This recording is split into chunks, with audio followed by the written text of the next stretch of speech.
It was sort of brave new world in a way. We were the first people to do it, and now everybody's out there using satellites. But we were the first. Satellite technology is a tremendous instrument for freedom and for democracy. Nobody can stop satellites. This is the most wonderful thing. Well, together with the growth of computers and telephones, satellite broadcasting is the most important single advance since Caxton invented the printing press. You don't want to fight the next war with the last war's weapons, you know, and tactics. You want to go into the next war, and I'm against war, but business is war.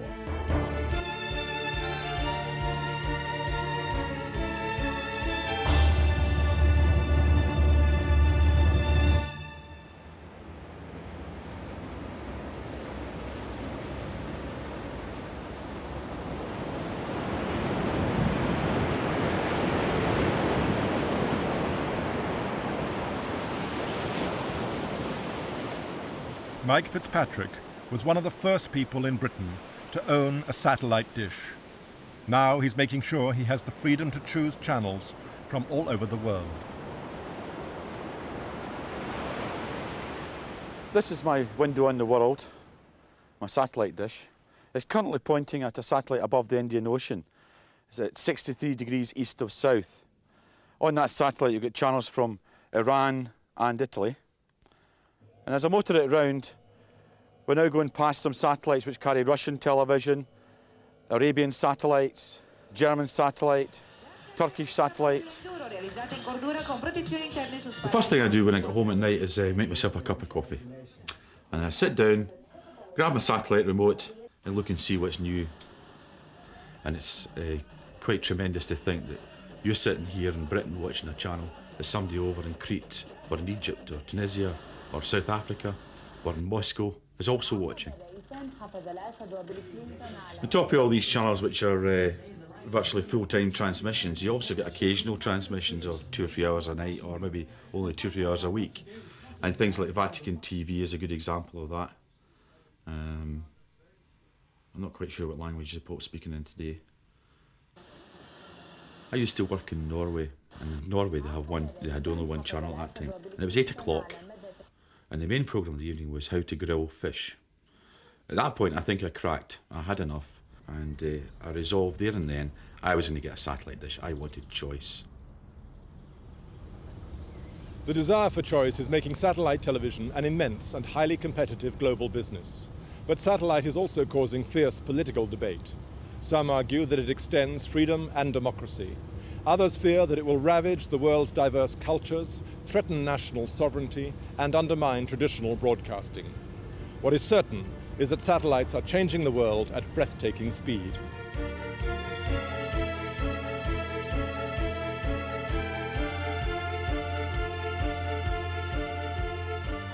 It's 50 years since satellite broadcasting was first envisaged by the then unknown writer Arthur C. Clarke.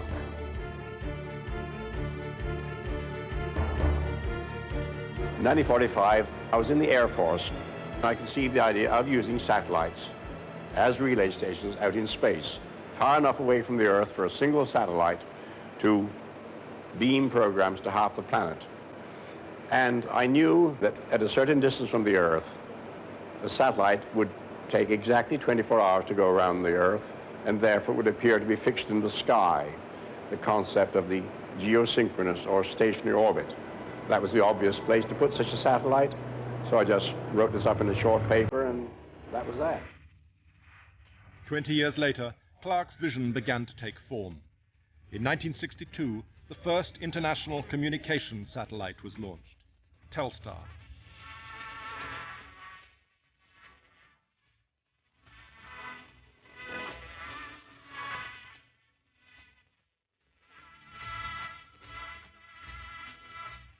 In a very few minutes, you're going to see those pictures that are on the monitors now, transmitted live across the Atlantic, 3,000 miles. No tape, no recording. Everything's happening as you see it happening. My name's Richard Dimbleby. I'm talking to you at the moment from the control room of Eurovision in Brussels. Hello, America. Are you receiving our pictures from Europe, please? We now have Big Ben on our monitors here, Mr. Dimbleby. So go, Europe, go. Hello, North America. July the 23rd, 1962. This is your first view of our continent, live as you watch it at this moment. There, in the foreground, a London policeman talks to, I'm told, American visitors in London.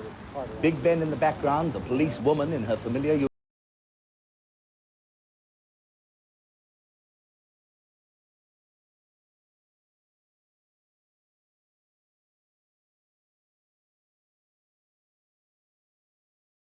Gentlemen, we have just been informed that this baseball game is being seen in Europe right now over the Telstar satellite.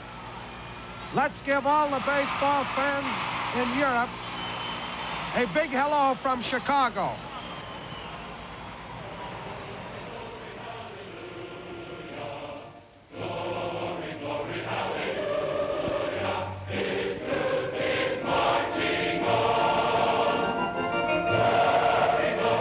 I understand that part of today's press conference is being relayed by the Telstar communications satellite to viewers across the Atlantic, and this is another indication of the extraordinary world in which we live. And I think this understanding, which will inevitably come from the speedier communications, is bound to increase the well-being and security of all people.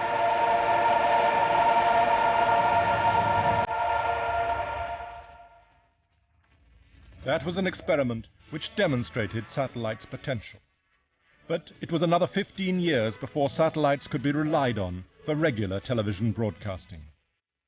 In 1976, Ted Turner began to distribute his local TV channel from Atlanta through cable networks across America. We stress entertainment more than we do information here. We feel like that the other networks in America do enough to depress everybody. We try and cheer everybody up. Everybody's scared over here now, and everybody else is always telling us that gold's going up and the stock market's going down and the floods and earthquakes and everything, and we show the Beverly Hillbillies and let them forget about it for a minute. What would happen if all the other stations decided to stop showing the news and show the Beverly Hillbillies? Because then I'd put on the news, you dummy. That's why England's in so much trouble. Nobody's got any brains over there anymore. But there were more brains in Britain than Turner thought, and his idea was soon copied here.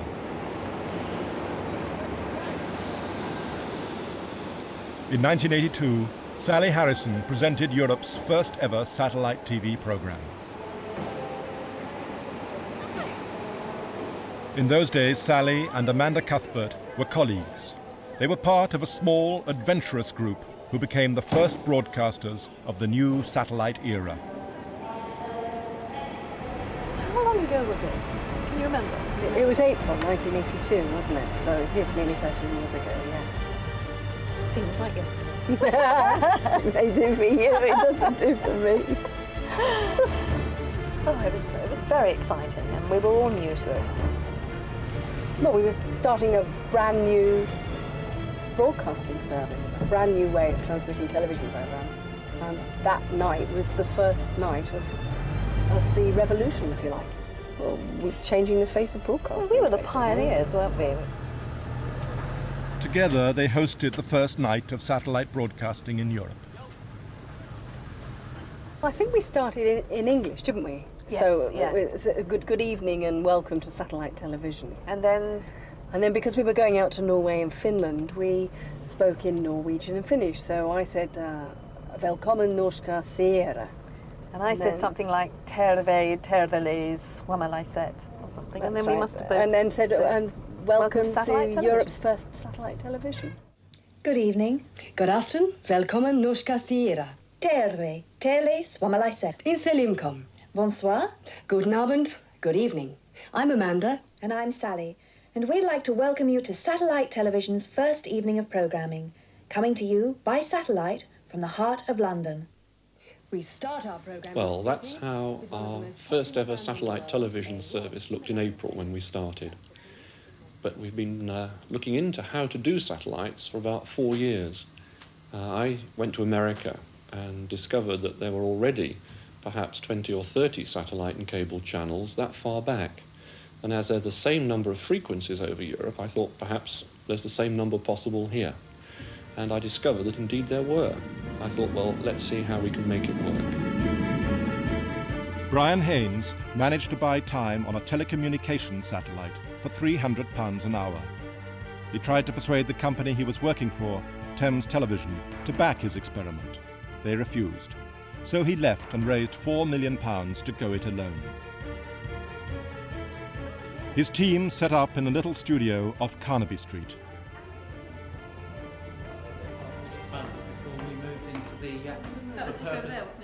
Programs were broadcast by satellite to regional centres and then carried on cable to people's homes. But the company had to fight hard to get on air. The satellites were owned by European telephone companies who tried to deny them access. The satellite TV service broke all of the rules. The satellites that we had operating across Europe at that time had been designed for telephone calls between European countries. Then we had this bunch of people, free-thinking entrepreneurs come forward with this apparently crazy idea to use those satellites to transmit TV programs. Good evening, welcome to Monday night's viewing. Welcome to Monday's viewing, then. In those days, it was illegal to receive satellite transmissions in all European countries, including Britain. But Brian Haynes finally managed to persuade Norway and Finland to cooperate, and others followed.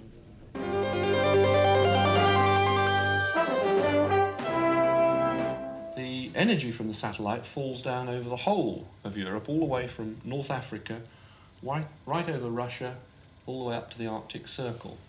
And on the yellow pins, which we've got here in Helsinki, here in Oslo, and down here in Zurich, altogether there's about 1/3 homes connected and able to watch tonight, and of course it's growing slowly all the time. But the technology was untried, and the staff often had great difficulty even finding the satellite in the sky. Every night was a new challenge, because as we were broadcasting on a test satellite, which was actually quite old and could be unreliable, we were on a knife edge on many occasions, wondering when and if we would actually get on air. On one particular occasion, we had just begun transmissions and we lost the signal from the satellite.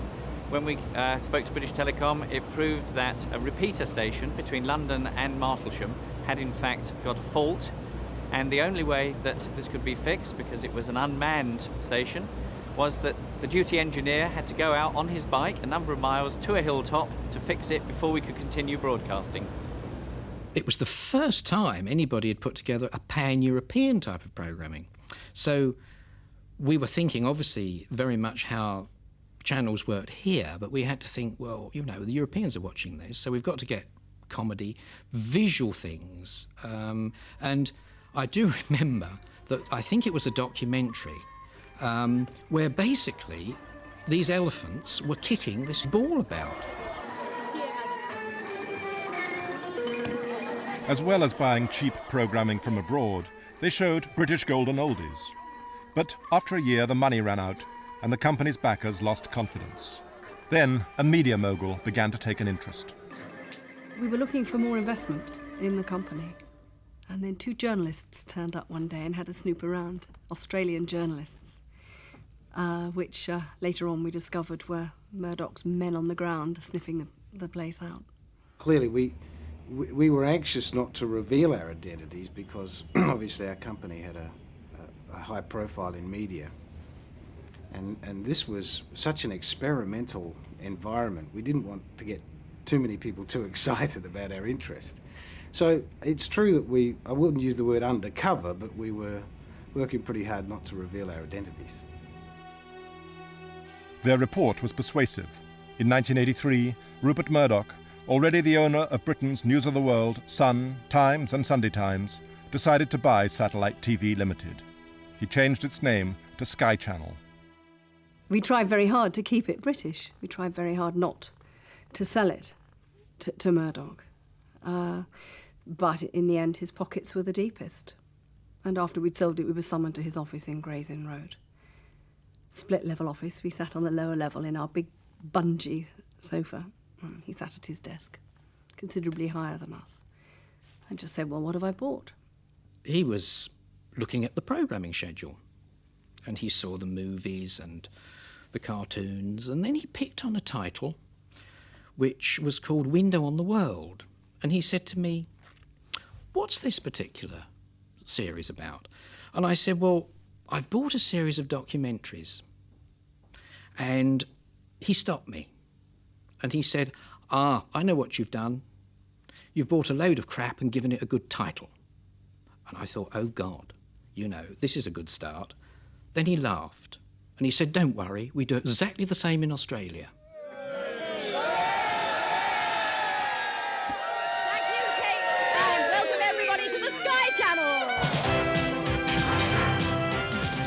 The government had changed the law, so satellite television could now be received in Britain. But it was only available through cable, so the British audience for Sky was very small, about 10,000 homes in the test area of Swindon.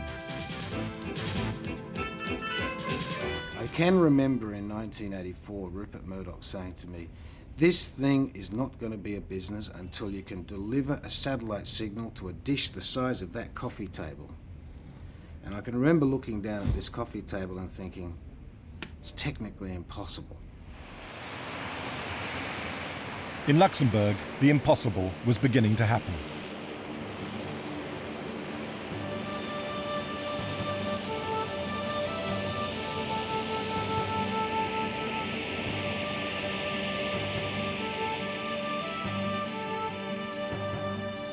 Candice Johnson, an American, brought a business proposition to the Luxembourg government.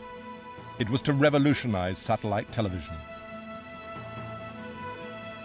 She seized on Luxembourg's tradition of pirate broadcasting and persuaded the government to back a private satellite. The story began when she married the Luxembourg ambassador to Washington. I had visited, of course, Luxembourg before I married my husband because I had to be approved, which was a very funny thing. I had to visit the Prime Minister and the Foreign Affairs Minister because I was a foreigner who was marrying an ambassador while he was in service.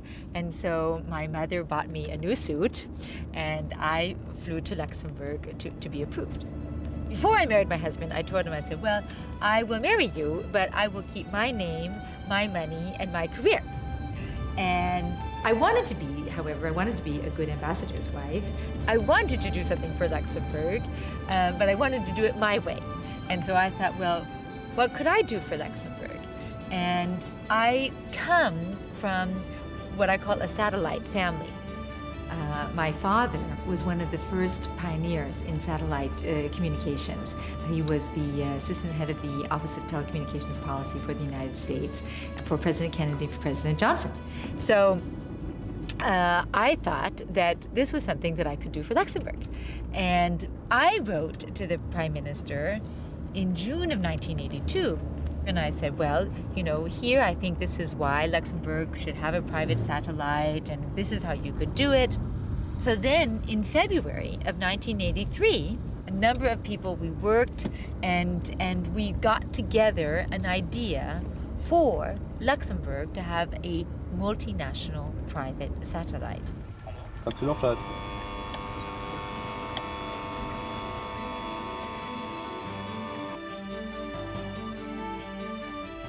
The European broadcasting bureaucracy was horrified. All the European governments were working on a master plan to regulate television satellites. So they were shocked when this new company, SES, announced that it was going to broadcast from a private telecommunications satellite that was outside their plan.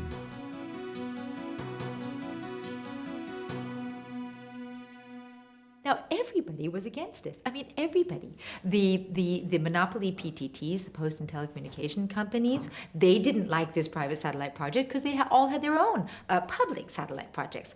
The broadcasters, the state monopoly broadcasters, they didn't like this project either because this was going to infringe on their territory. It was going to let somebody else come into their playing field, and they didn't like it either. The main opposition to SES came from the telephone companies and through their satellite organization, Eutelsat. They could not imagine that there could be a competitor, privately driven, which would do the same job that they were thinking they should do. The new satellite was called Astra.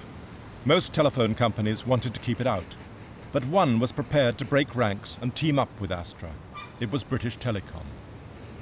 We were facing a set of prejudices, but we were resolute. We were convinced that it was the right way for a successful telecommunications company to behave, and certainly a telecommunications company that wanted to continue to be successful into the future. So we stuck to our guns. Steve Main, who was their kind of head of broadcasting, I believe, at that point, he said, okay, we are going to support this Astra satellite. And they supported us within these Eutelsat Council meetings. And as a result, we got the Astra project through a lot of the barriers that we couldn't have gotten otherwise.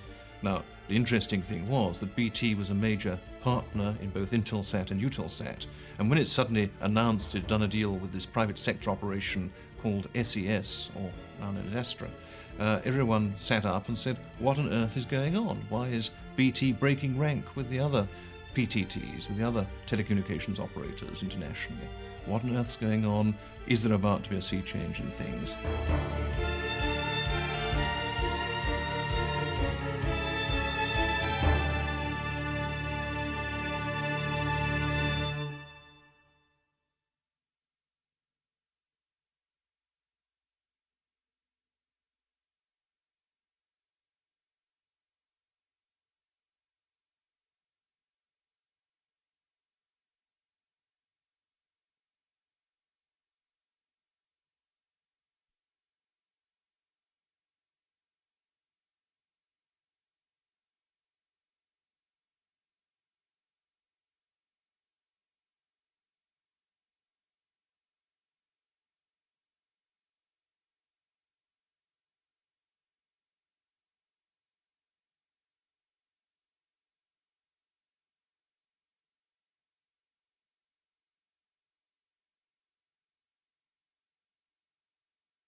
In the mid-1980s, Britain was still wedded to the official European plan for regulating satellites.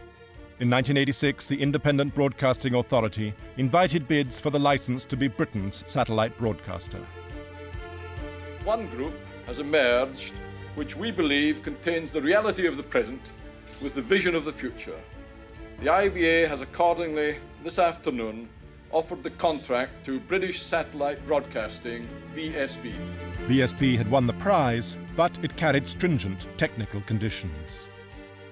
BSB was not allowed to use the old PAL transmission system, but had to invest in a new, high-quality system called DMAC. The IBA gave us to understand that DMAC was it, and that PAL wasn't it. We pressed them on this very strongly, and I remember the IBA engineers explaining that the PAL signal was of a quality that would never be acceptable to people who saw off-air television in this country in all its glory. That the PAL signal would be so snowy and broken up and so on. They said if it rained, it would get worse. So we went and we asked for a demonstration of what the PAL signal would look like compared with the DMAC, and we saw a demonstration. And of course, the DMAC picture was absolutely superb, and the PAL picture was ghastly. We were leery a bit about this, but we were told by the body that was offering the franchise we had to use DMAC, so we planned for DMAC. The technical requirements, of course, were completely beyond me because I couldn't even change a wheel on a car. But people spoke extremely well of them, and these were people that one, of course, rated. And I think that probably the most reassuring thing I thought was that at least these people had got together, I think it was £250 million, and they weren't fly-by-nights. So I thought it was good enough for them, but it probably was good enough for me. BSB was required to build its own satellites. At the time, both the authorities and the broadcasters believed that only a high-powered television satellite could carry a clear signal to individual homes. In their view, the job could not be done by a medium-powered satellite like Astra. But in Luxembourg, they thought differently. Plans for Astra were already underway. Well, every company in Luxembourg that is worth its salt has a chateau. And so, you know, I'm American, and coming to Luxembourg, which has more than 100 chateaux, although many of them are in ruins, I said, well, it's very clear we have to have a chateau for the satellite. We then drove around on a Saturday in Luxembourg, and of course, you know, Luxembourg is not that large, so we could kind of go and visit all of the possible chateaux. And then we saw this one. And it was in a protected area, and it was, of course, in a ruin, but it was possible that maybe we could get it. Then, of course, we decided that we would not put all of the technology into the chateau, that this would be primarily the offices, the administrative offices. And so then we had a technical facility, and the technical facility, the first one that we had, is actually this building that you see down there. The Astra dream could now become reality. Technical advances meant that signals from medium-powered satellites could be picked up on small dishes. Astra reception is as easy as ABC. For direct-to-home reception, all you need is a small fixed dish antenna of 60 centimeters or more, correctly aligned on the orbital position of the satellites. Rupert Murdoch saw the opportunity that Astra offered. His Sky channel still only reached a few thousand cable homes in Britain. If Astra worked, he would be able to reach a mass audience. So he seized the chance. Well, it was just one of those risks we had to take. And we were advised that it would work. Whereas the government wanted to impose a totally new and expensive satellite technology that would allow only 5 new channels, whereas my vision was really to give the widest possible choice to the consumer at the cheapest price. And of course, it was vital for us doing this to be on the air before everyone else. The contact with Mr. Murdoch was a breakthrough, and I think it was a breakthrough. I think it was important because Mr. Murdoch was so committed to satellite television. I mean, he came there and he said, okay, we are going to make a new world.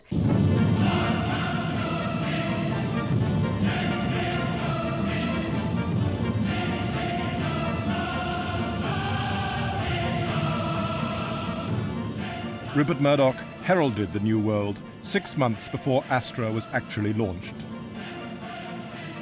He would have to invest £1.8 billion and risk his company to establish his new service.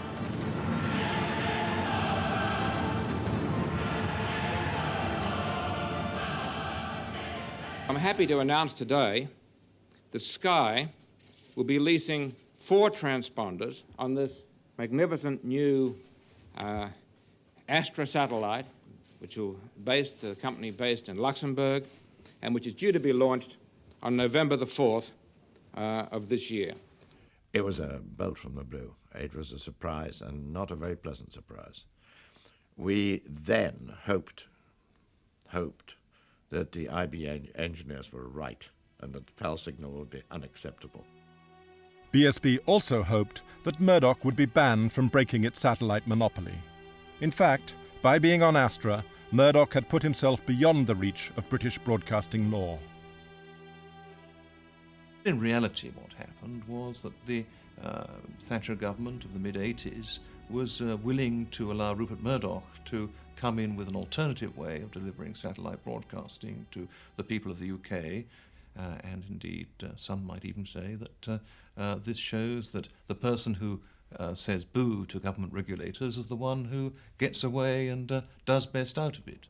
Did you try to get the government to stop Murdoch at that stage?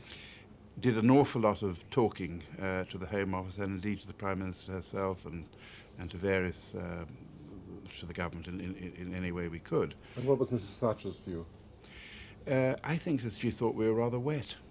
Oh, I think the government, if it had been so minded, could have introduced some legislation which would have covered a satellite service which was not of the kind envisaged in the original direct broadcast satellite, domestic broadcast satellite legislation. But it did not do so, and certainly we had no powers to either to license Sky or to prevent it operating. Everybody in private thought this was all terrible, but in public, that was not the case. They thought, in private, people thought what was terrible? Well, there's too much power going to Murdoch was not a good thing. Having television coming into this country that was in no way controlled worried people. I think the Tory party felt that Rupert was a useful ally. The Conservatives' opponents and some broadcasters argued that Murdoch was benefiting unduly from this relationship. But nothing was guaranteed. The risks were enormous. Le redémarrage de la chronologie aura lieu sans préavis. The launch of Astra was a tense occasion, and the first attempt had to be abandoned. I sat there in the control room, and I thought, my God, how could I have done this? And the next day, we were on an island near the Kourou launch site, and it wasn't clear if the satellite was going to go up that night either. And I was really getting worried. And then Mr. Dallest, the president of Ariane Espace, came. He gave me a kiss on 2 cheeks, and he said, Madame Johnson, on va lancer votre satellite ce soir. We will launch your satellite tonight. Not only does the future of our company SES depend on this successful launch, but also it affects the jobs and the lives of a great many of people. The atmosphere in the room was a very tense atmosphere. People didn't even dare to speak amongst themselves, and in the last moments you almost heard the heart beat of each of the people waiting if it was successful or not. 8, 7, 6, 5, 4, 3, 2, 1, top. Allumage, premier étage. Décollage. Ici, on n'est pas prêt à terminer, puisque maintenant il reste le 3e étage à se mettre dans une position telle qu'il ne risque pas de rentrer en collision avec le satellite, qui sont en orbite géostationnaire.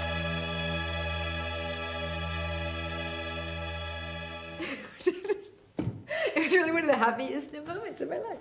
So, anyway, I started crying then, just like I did now. Yeah. With the Astra satellite in place, Murdoch's new Sky television service was ready to transmit. 15 seconds to go.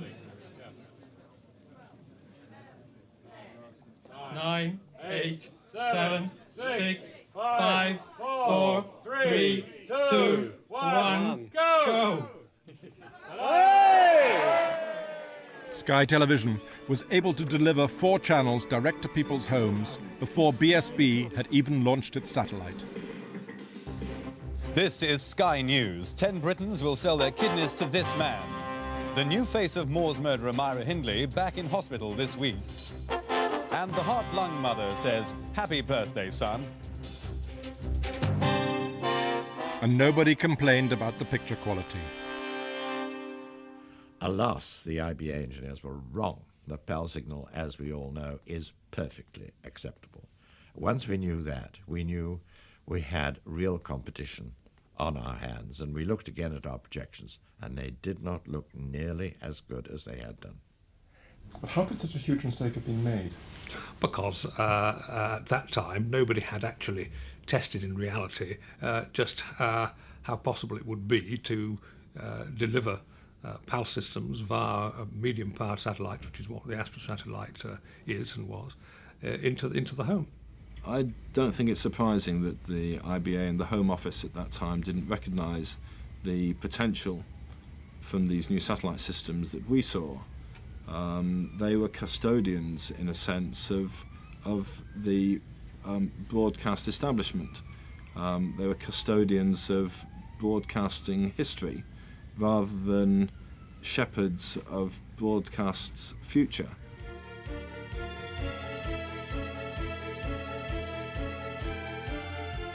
BSB recruited from the British television establishment and aimed to produce programs in the public service tradition. But achieving the technical specifications laid down in the franchise meant that they were late getting on air. This gave Sky a crucial head start.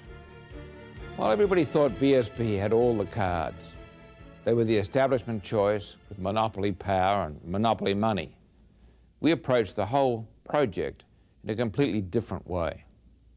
BSB preferred fine buildings and big cars, whereas we worked out of prefabs and spent the money on creating a market, selling the idea of television choice, really.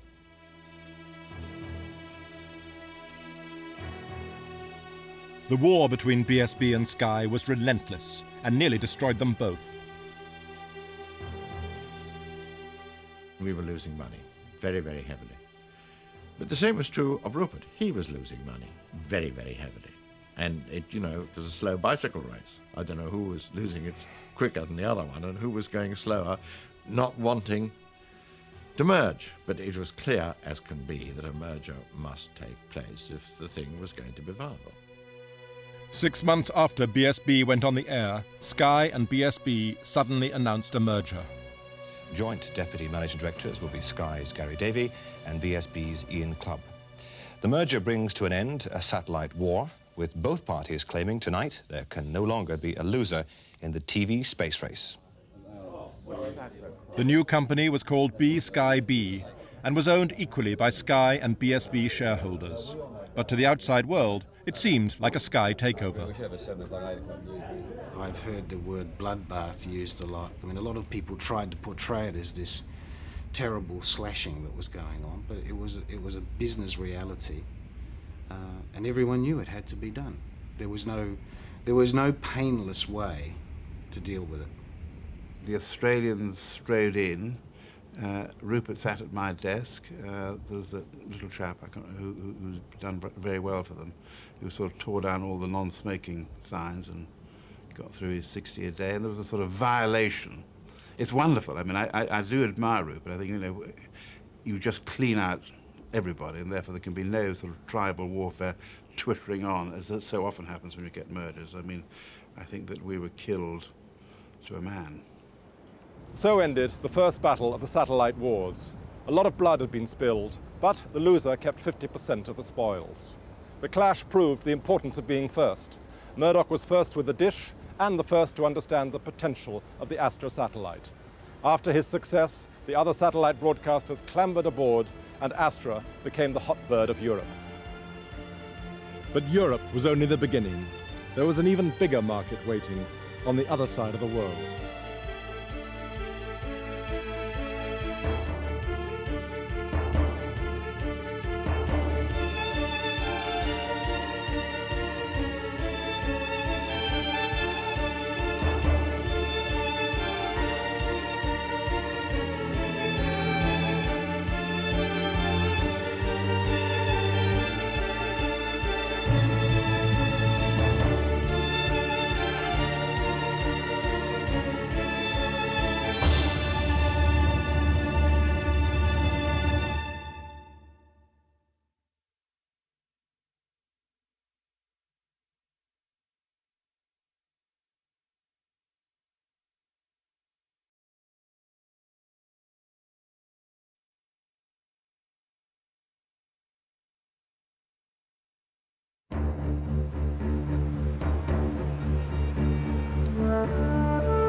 In every part of Asia, there's a great transition going on. Societies are modernising themselves at a pace that none of us could have possibly anticipated.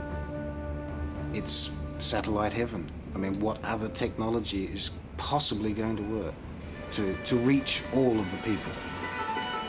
Satellite television has brought the information age to the entire world, no matter where you are. Satellite television is a part of the latest phase of Western aggression over the Third World. Nobody's here for charity, I don't think. Put simply, it represents the most exciting challenge in broadcasting in the whole world. In the satellite networking business, we could all lose our buns out here.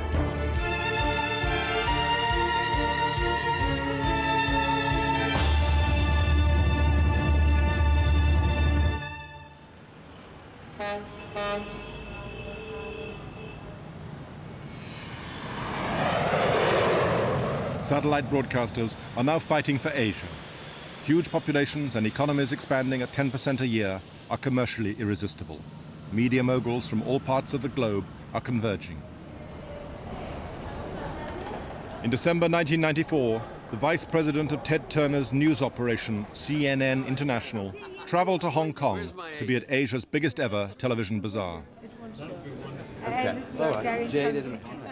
It's a great opportunity to meet with a lot of people from all of these countries, each of which is in a slightly different stage of development.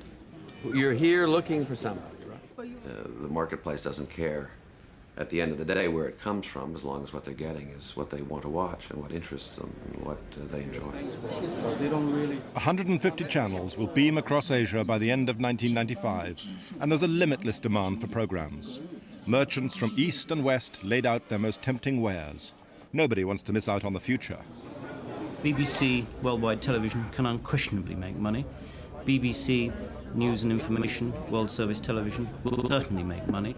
Our ambitions, our aspirations are to take the flagship channel, News and Information, around the world. This week, virtually every significant player in the world entertainment industry is in Hong Kong. It's recognition of the fact that this is the most exciting developing television market in the world, and it's good to see the rest of the world discover that. Star TV, the first and only pan-Asian television network broadcasting to 53 countries throughout Asia. The network was born in 1991.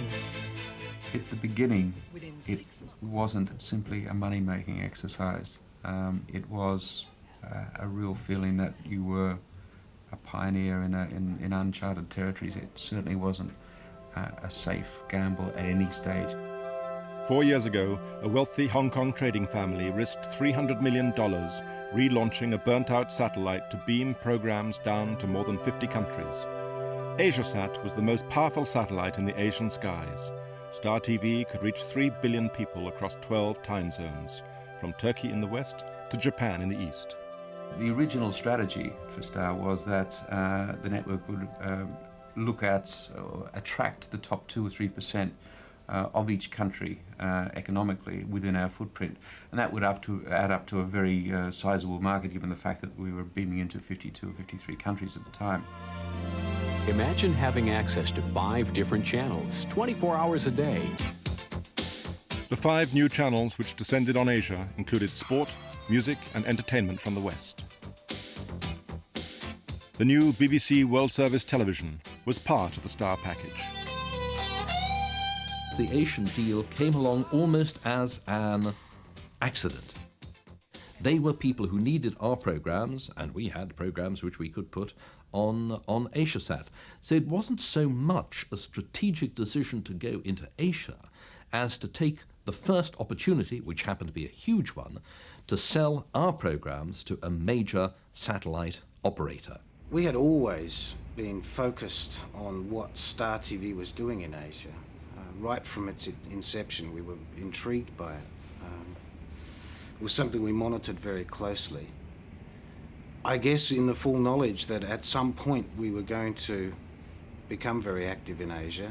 The recent acquisition by News Corporation of a majority interest in Star Television, based in Hong Kong, has changed the landscape for our company's broadcasting strategy.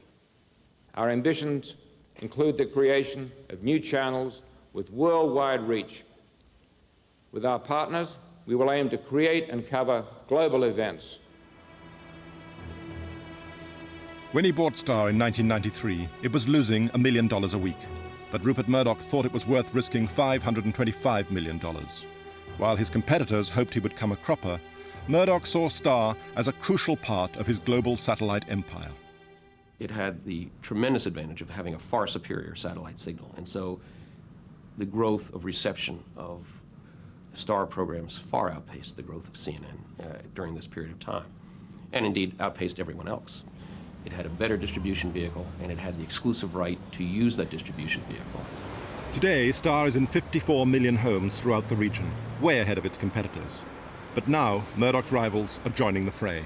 We've been here with CNN International since 1982. It's estimated that with our current satellite setup, which is inferior at the current time to the Star TV network, but we are in about 9 million homes in the region via 4 satellites. And with AbStar 1 this year and AbStar 2 next year, we and the gang of 4 others will give Star a real run for their money, we believe. AbStar 2, the first satellite to rival AsiaSat, was launched by the Great Wall Corporation of China. It was on this vehicle that Ted Turner hoped to challenge Rupert Murdoch's Star.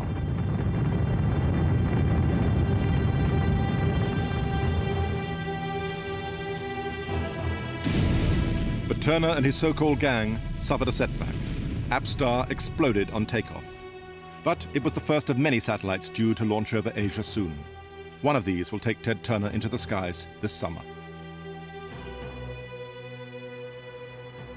We're very conscious that there's going to be a lot of competition in Asia.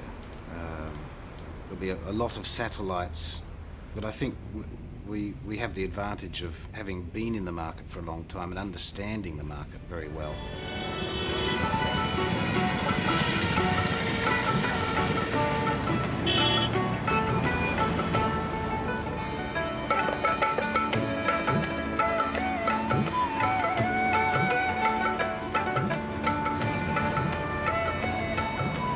India is the prize market in Asia today. It has nearly 900 million people, a fifth of the world's population. Government controls are being lifted as India transforms itself into a market economy. Satellite symbolizes this change. It has infuriated some, but given viewers a choice for the first time ever. Here in Bombay and all across the subcontinent, millions of households have rushed to get the new Western entertainment beamed out of the sky. India was opening up, and the likes of Murdoch, Ted Turner, and all the big international players thought, well, here's a market that understands English, so you don't have a huge language problem. English is the link language in the subcontinent. And I think after the Gulf War, in India, for instance, it was the first time people put up dishes and realized the technological breakthrough of receiving signals by putting a dish on top of their roof.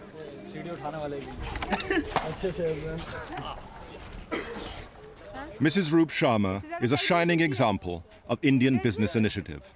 Satellite made her an entrepreneur. She was one of the first in Delhi to invest in a satellite dish, string cables around her neighborhood, and distribute the channels coming free from the sky around the community. Take all of you, listen here, we'll take the cable and put it there. We'll put the ladder upstairs and we'll lay the cable from this end till there. I was out of job. I had nothing to do. I was living in a colony where there were 250 houses. I thought I can take wire and feed these 250 houses and giving them the same program running at my own place. Because I was a science graduate, so I thought I can do it. It was an adventurous new thing, total new thing. You see, all sorts of people came into it. Some were professionals who knew, some gave bad quality. It became the biggest cottage industry in India. becoming a cable operator. It really was like that. Dishes sprung up everywhere.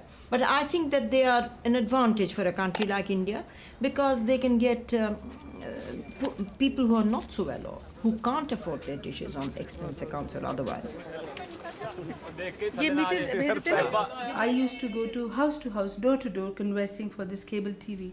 And invariably people thought that I'm selling a cable television to them. They said, no, we have Oneida TV at home, we have Sony TV at home. For 1 or 2 months, very few people helped us in this venture. But there are few who trusted us and they took the connection.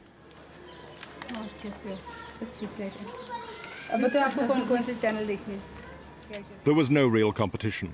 Since television first came to India in 1959, the state broadcaster Doordarshan had total monopoly. It was not exciting. Doordarshan was deadly dull because it had a monopoly, and what's worse, a government monopoly. So what was doled out to the viewer was what government thought you ought to see, you ought to know, you ought to hear. और इसके बाद हमें जब भी किसी प्रश्न को हल करना होगा तो हमें वितरण नियम की आवश्यकता नहीं होगी बल्कि हम सीधा ही सूत्र का प्रयोग कर लेंगे. All these programs coming on satellite television looked very bright, looked very attractive to the viewers, and somehow Doordarshan, looked very drab in comparison. I think there was a lot of demoralization. 7 months after he'd bought Star, Rupert Murdoch visited what he hoped would soon become his biggest market in Asia. I think he feared that he might have political troubles in India or censorship troubles. So I think that's why he came. He was very suave. He was very polite about Indian culture and civilization, and he wasn't going to interfere with it. He said all the right things. Oh, I think Indian culture is very strong. It can look after itself very well. We thought that since we were doing business together, like we were relaying his channels and we were earning money, so we should meet him.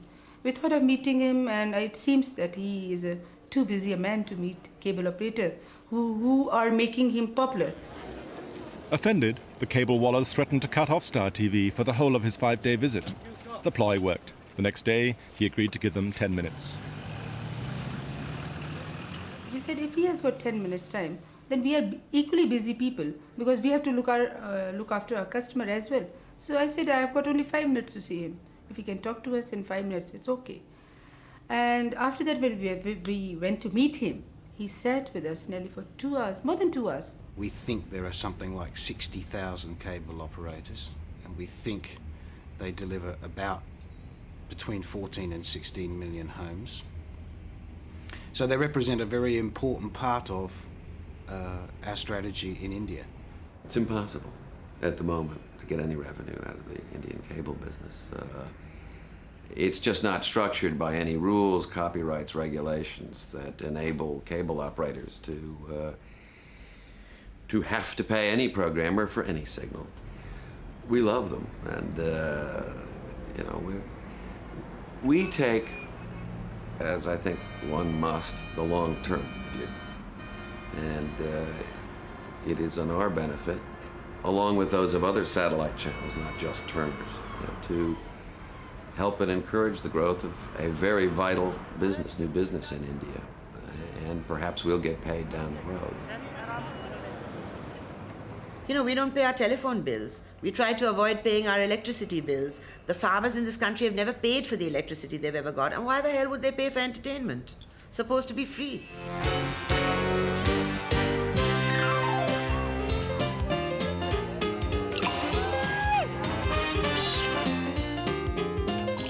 With no subscription income, Star TV hoped that revenue would come from advertisers, eager to target the richest 3% in India, some 27 million people. People like Mrs. Amrigar, living in the middle-class suburbs of Bombay.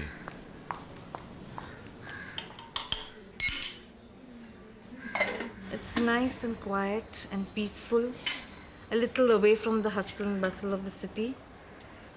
And I just do the little bit of housework, my daily shopping, and just look after the house, and that's all. I'm mainly a housewife. There were many like Roshni Amrigar who welcomed the new window on a Western way of life. Most of the Doordarshan programs I don't see. English programs are more interesting. I'm on my own today. Well, I like the soap operas and the different variety of programs that they show on Star Plus. It's quite entertaining. I like Santa Barbara. I have a lot of friends. And evenings we meet down, we discuss our soap operas, and we try to predict what the next days would be, what would happen next in Santa Barbara. I think that in Santa Barbara we see a part of American way of life, which is more free. Indians are very narrow-minded.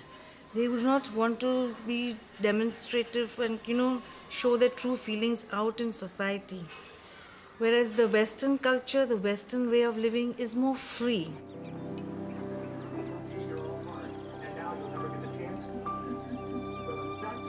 Santa Barbara, it's very, very popular.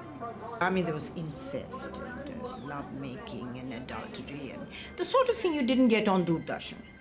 Then you also got MTV, which I should say was a star hit with younger viewers. There's a large demand for the latest pop from India, the westernized upper 10, and they loved it. MTV is now enjoyed by our neighbors in all parts of the world, bringing together different languages, cultures, and most of all, music-loving youth. The thing that makes us unique is the fact that we're based on music, and music is a wonderful language. I like to say, for example, a wop up, a loop up, a lop bam boom means the same thing in any language. We may not know what it means, but it means basically the same thing in any language. With Mangalam Bhagavan Vishnu.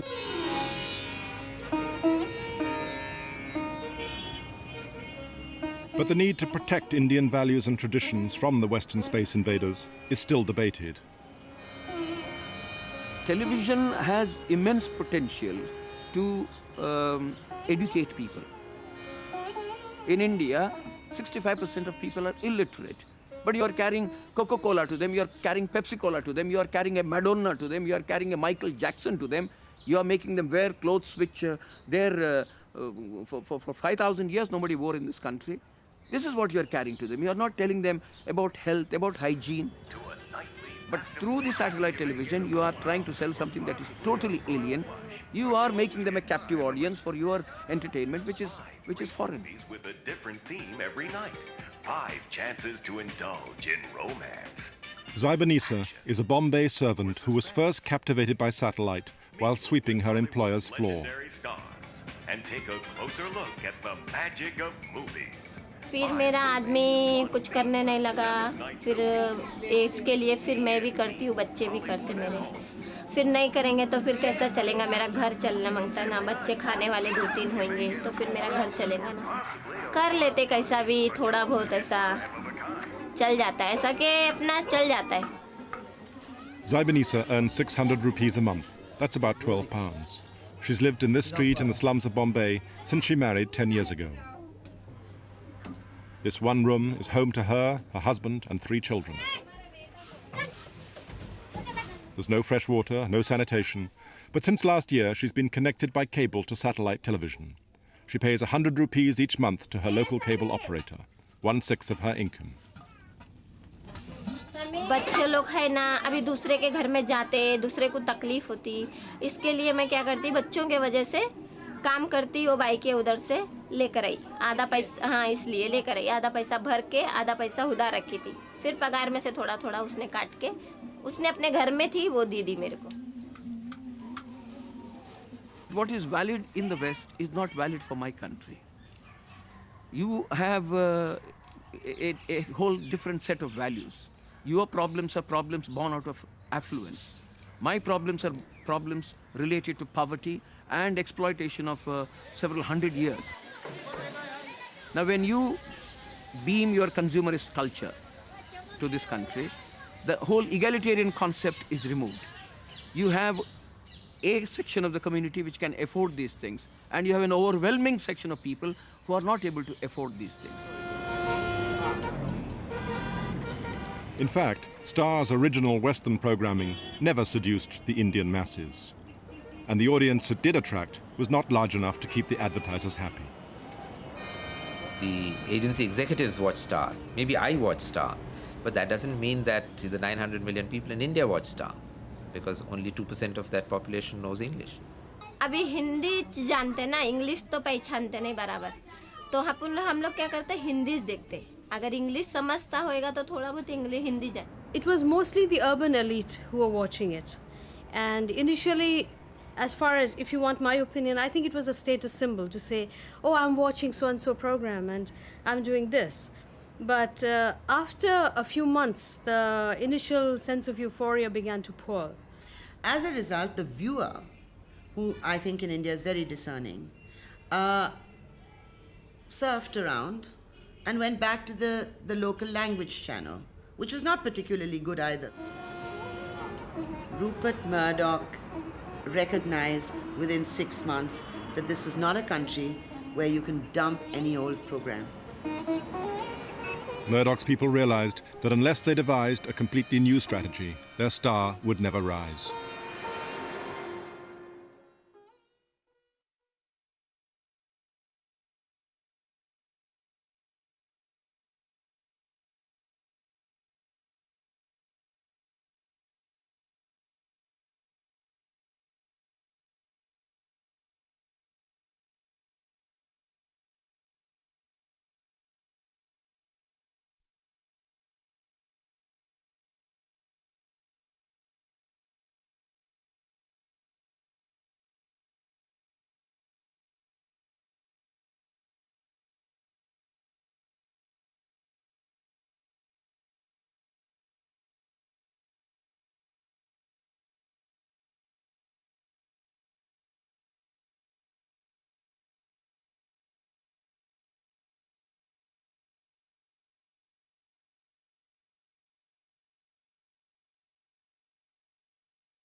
While Murdoch was trying to increase Star's audiences, Zee TV, the first Indian satellite television channel, was taking the country by storm.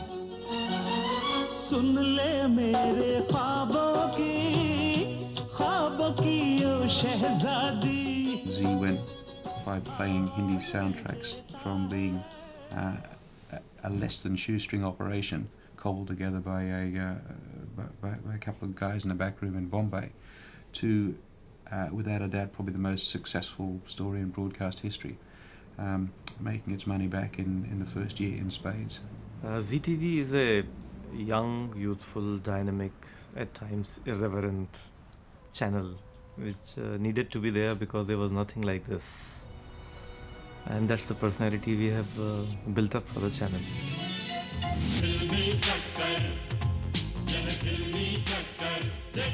Zee was launched in 1992, backed by local business. Offering a diet of family entertainment in Hindi, it was soon taking nearly a quarter of all television advertising. Millions more people were linking up to satellite, not because of Star, but because of Zee.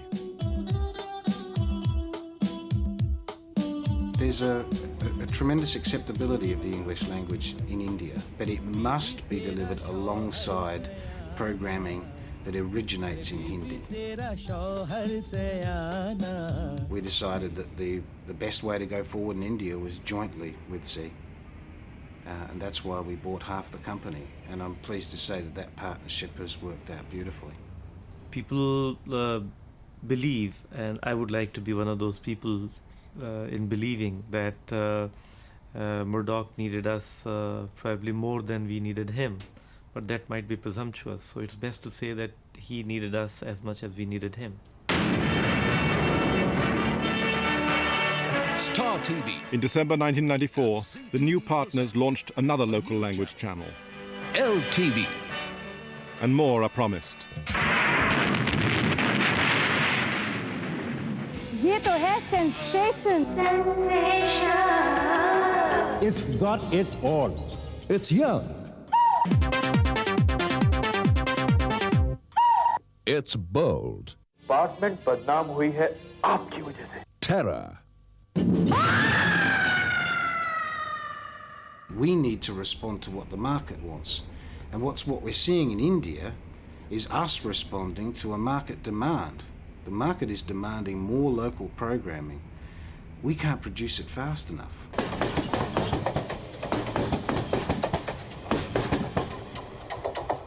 I guess the oversimplification of the strategy was to demonstrate to people that this business about cultural imperialism was nonsense, and to demonstrate it not by words but by deeds, and to recognize the fact that international programming on its own was never going to penetrate any of the important markets of Asia.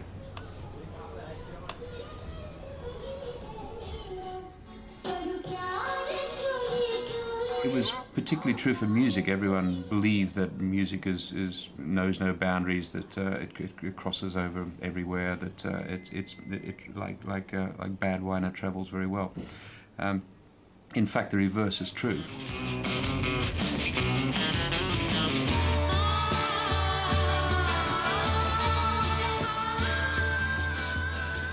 MTV fell out with Star in early 1994 and left the network, believing they'd be more successful on their own. Star seized the opportunity, and its music channel was reincarnated as Channel V, playing overwhelmingly local music.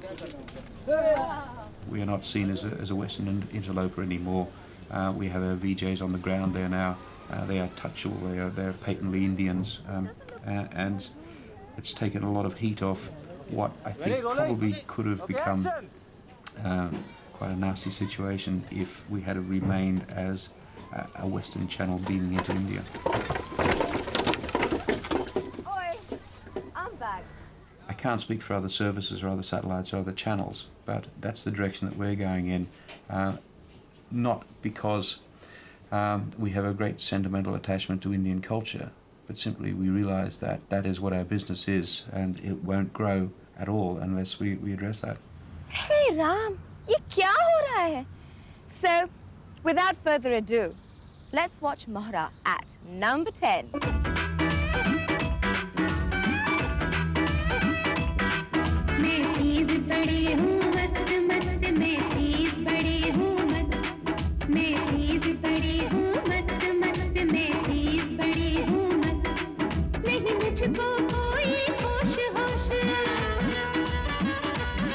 Everywhere I go, it's local programming that's proving to be most popular. The majority of our staff everywhere are local. Local producers and editors provide the concepts and ensure the cultural priorities. That's the big game. What we're in is the little game, I think. Unlike Murdoch, Turner is aiming only for the English-speaking audience. His cartoon and movie channels, soon to be beamed into India, are neither subtitled nor dubbed. On TNT, the deck is always stacked in your favor. We have certain movies and cartoons that we own that we're putting on TNT and the Cartoon Network.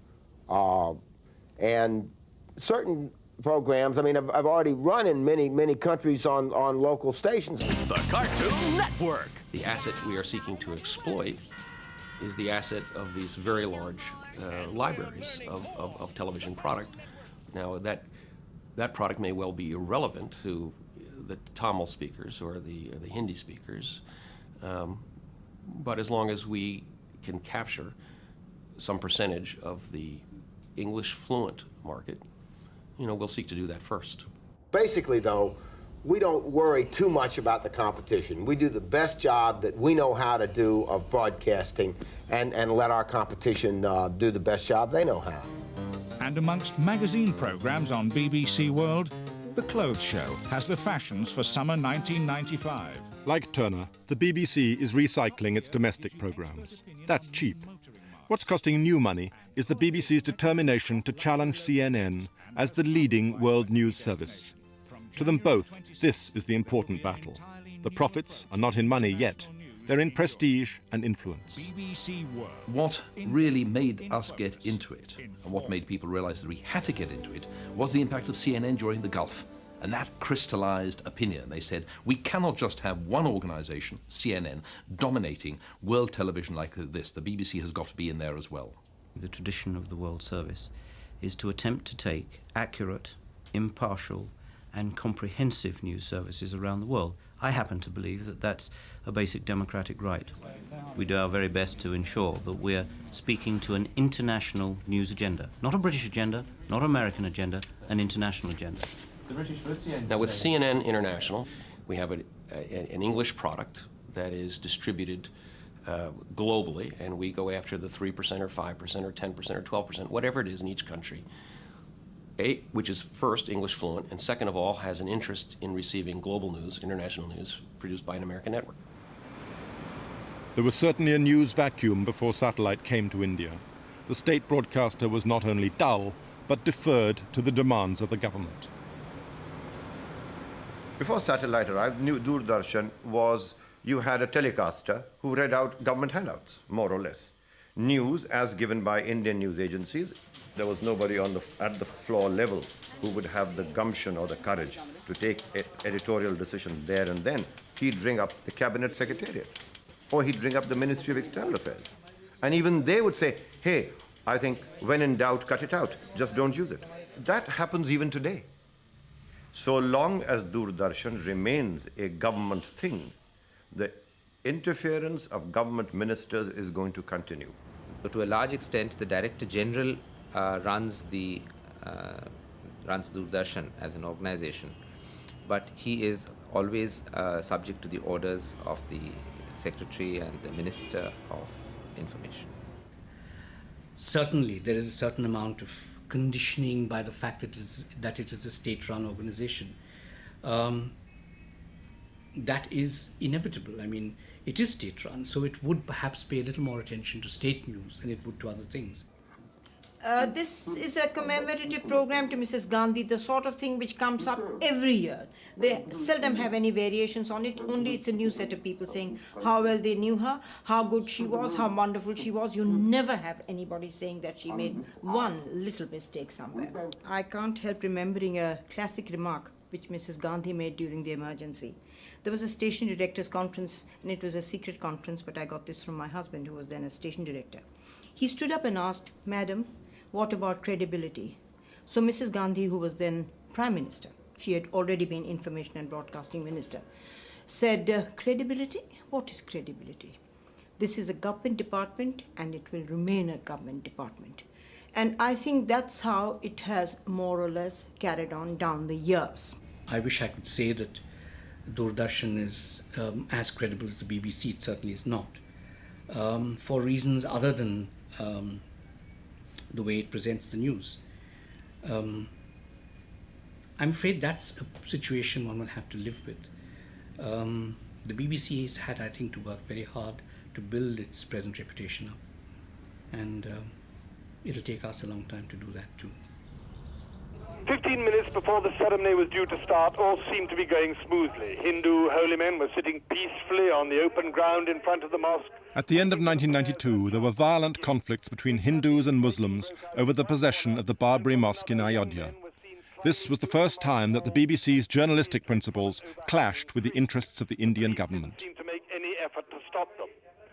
There's no question that in terms of a BBC news item, wherever it was broadcast, by radio, by television, anywhere in the world, the storming of the Ayodhya Mosque had to be covered as a news item. Doordarshan didn't use its visual footage because it was then the perception in the Doordarshan newsroom that if they did, there might be a tremendous kind of backlash. I think the objective of Doordarshan is to ensure communal peace, harmony within the country. And as a result of these, the same visuals being shown again and again and again by BBC in about 14 or 15 or 16 times in a day. That started off a chain of reactions all over the country.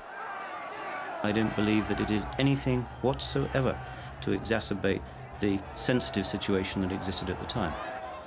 I accept entirely the need for proper cultural sensitivity, whether that's in relation to religion or sex or language or the culture of a society.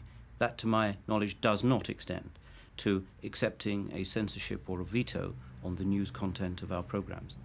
I know from CNN's point of view, and I can only presume from the BBC point of view, that we all do the best we can to report objectively and fairly the events we see.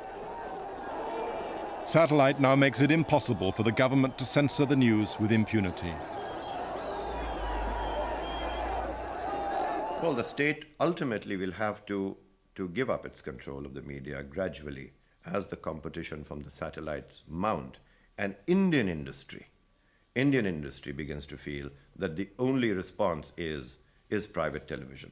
And to that extent, satellite television is the motor that will get the government to release its tenacious hold on national television. 2 years ago, my colleague and I felt that, it was a logical extension from the printed word to get into the electronic media. So we said, why don't we trigger off a company that will deal with news and current affairs, which we understood. Spring 1995. India's first independent news channel takes its place in the sky. Malavika Singh has raised $100 million to start her company. She is one of many independent producers determined to join the satellite race.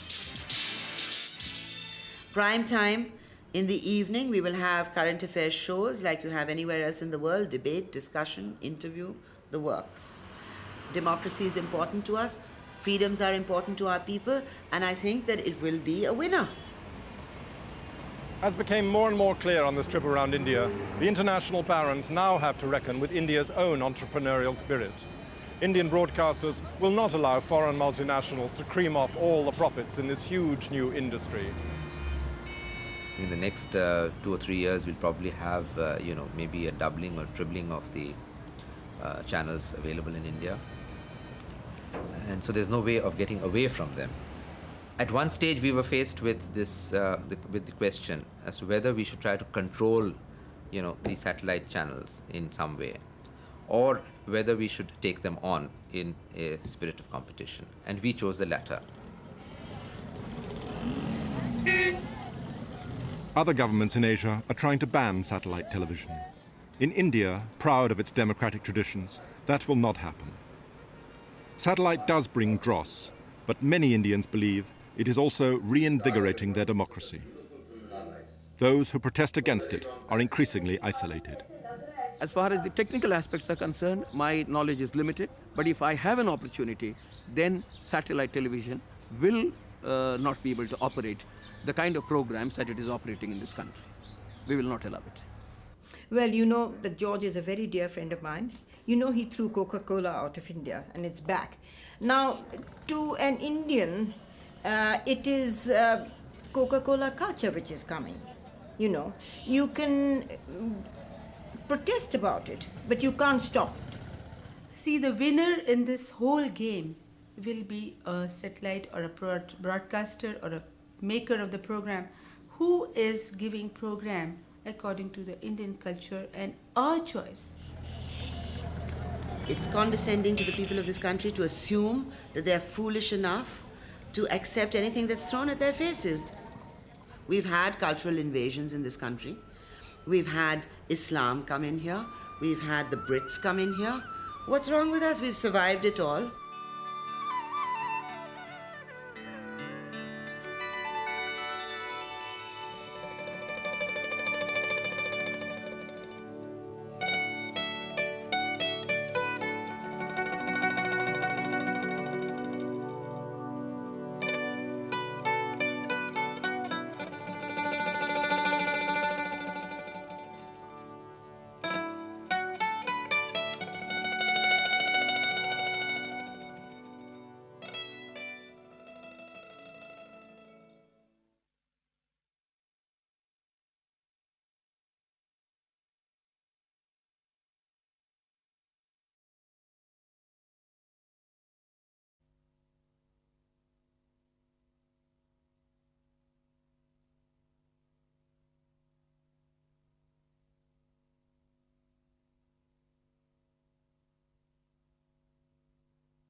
all information is a threat to authoritarian control of people wherever they are.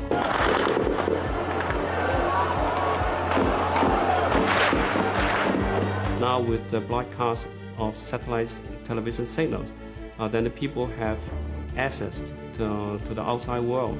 It creates uncertainty for the ruling authority.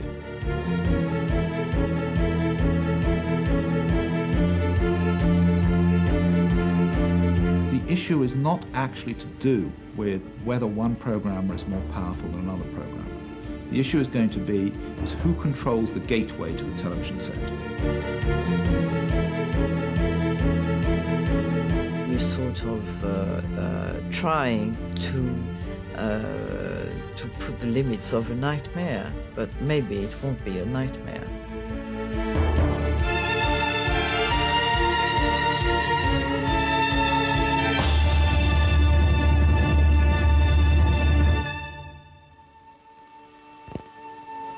The sun lights up only half the globe, but television can beat the sun. Our cameras can be where it is morning and afternoon, dawn and sunset, today and tomorrow, and all at the press of a button.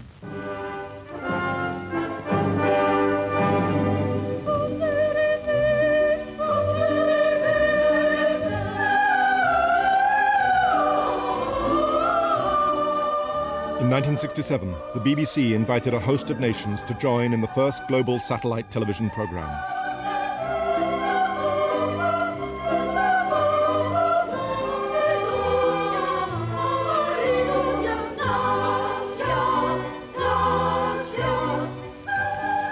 Our world was going to circle the globe for the first time. Now, it won't quite do that, because for political reasons, the Russians and a few other countries have withdrawn. It's a pity, but there it is, and now we can cover 2/3 instead of all the world. We're sorry to have lost this absolute completeness, and if at some time in the future our colleagues do feel able to rejoin us, we will, of course, welcome them.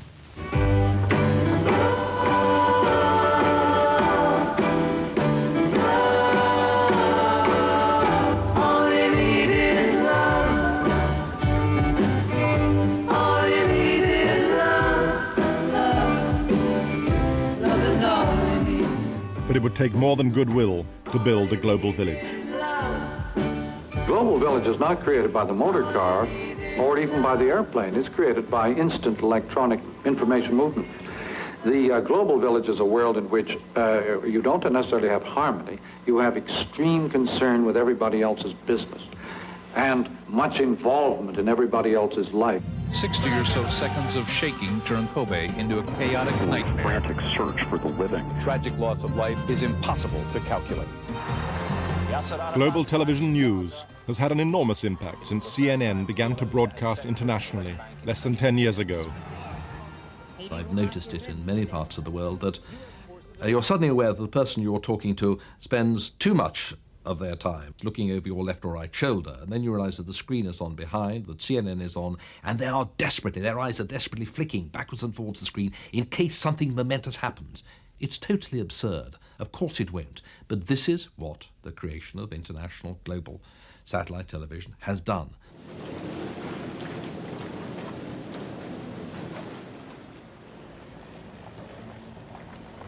I can remember President Reagan was attending a G7 meeting in Italy and was involved in a live interview which was carried by CNN, and in which a reporter had asked him if he thought the dollar was at the appropriate level, and his answer was he thought it was at the appropriate level, but it wasn't really all that important, and it might go up or it might go down a little bit. And immediately sell orders for the dollar hit New York and London, and within 15 minutes CNN was carrying the fact that the dollar was under attack.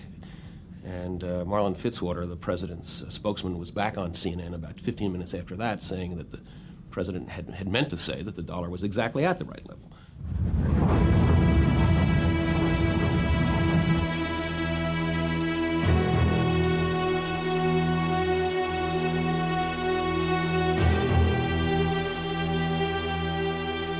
Satellite television is a medium of immense power. Its instantaneous transmission of images changes the very events it's reporting. There is now a global arena. Information about what is happening on the far side of the world is instantly available to more and more people. Images of war, revolution, famine and oppression can force democratic governments into action. Those same images are a real threat to authoritarian regimes. Faced with the challenge of satellite, many governments are trying to devise new controls.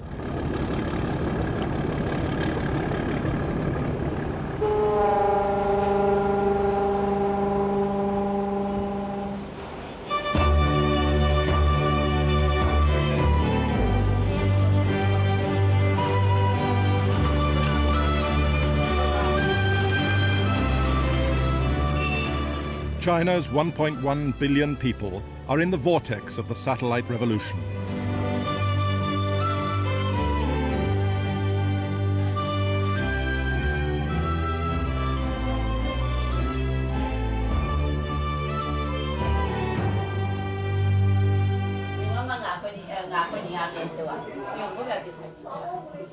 Until recently, the Chinese were able to watch only a few government channels. Almost overnight, they have been offered a plethora of choice.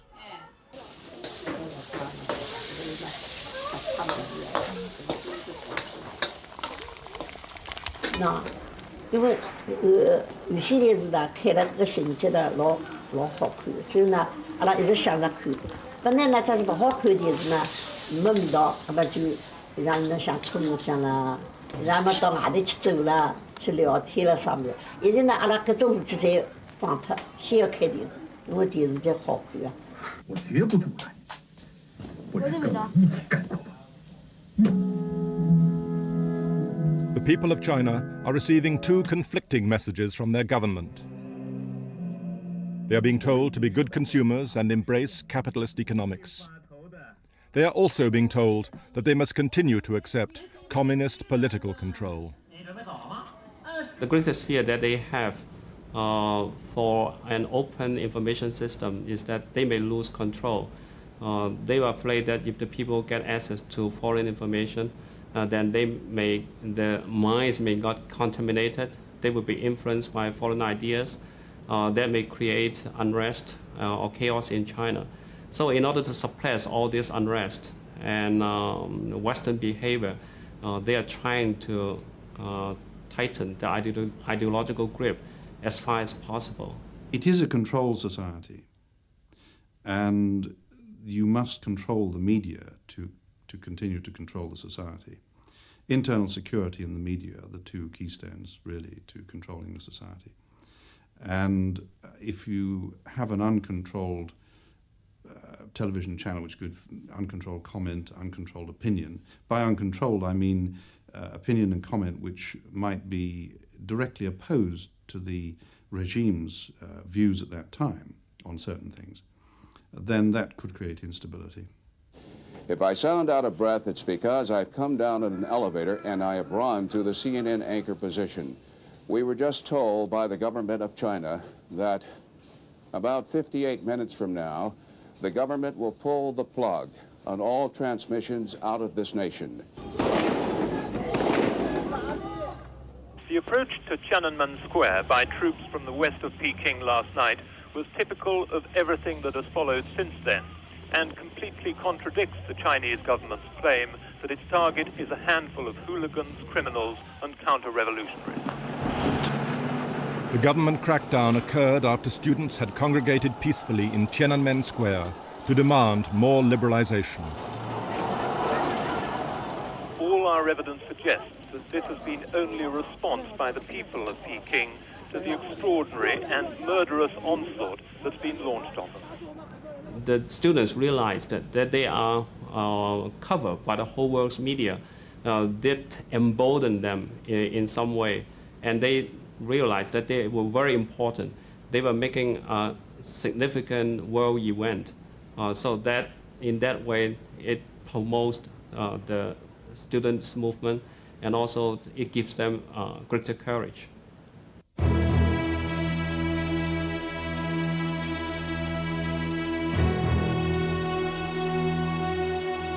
Satellite turned the students into actors on a global stage.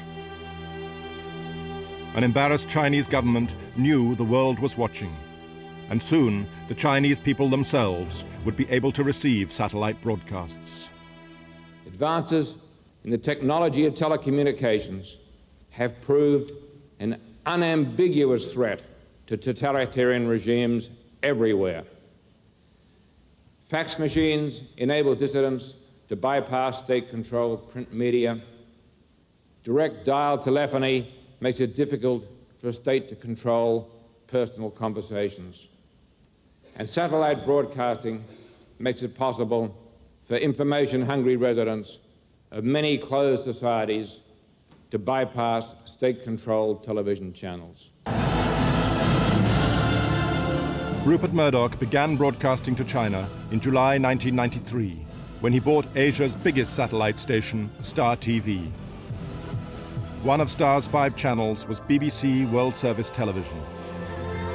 24 hours a day, BBC World reports the news and tells you why it's happening.